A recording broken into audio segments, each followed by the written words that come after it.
অঘ্রাণ মাসের special recipe হচ্ছে পিঠে। কারণ হচ্ছে অঘ্রাণ মাসের বৃহস্পতিবার মানেই লক্ষ্মী পুজো, আর পিঠে তো অবশ্যই হবে।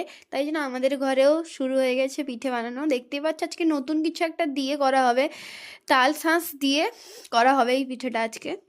তো দেখতেই পাচ্ছ আমার মা প্রথমে ময়দা দিয়ে দিয়েছিল পরিমাণ মতো, তারপর তালের শাঁসটা মিক্সিতে পেস্ট করে দিয়েছে, তারপর চালের গুঁড়ো দিচ্ছে। চালের গুঁড়ো আর ময়দাটা প্রায় সমপরিমাণই থাকবে। তারপর এতে একে একে করে নারকেল, তারপর নুন সামান্য পরিমাণে দিয়ে জল দিয়ে ভালো করে মিক্সড করে নিতে হবে। তো আজকের রেসিপিটা হচ্ছে চিত পিঠে মা বানাচ্ছে, তো এটাকে ভালো করে মিক্সড করে নেবে। হ্যাঁ, সামান্য পরিমাণ চিনিও দিয়েছে এতে। তারপর মাটির তাওয়াতে এটা ভালো করে এক এক করে গোল সাইজ করে ভালো করে ঢাকা দিয়ে ভিজা কাপড় দিয়ে এটাকে সেদ্ধ করতে হবে। 5 মিনিট মতো রেখেই উঠিয়ে নিলে ব্যাস আমাদের রেডি চিত পিঠে। দেখতে পাচ্ছ কত সুন্দর সাইজ হয়েছে, আর একবারেই উঠে আসছে, কোনো না কিছু প্রবলেম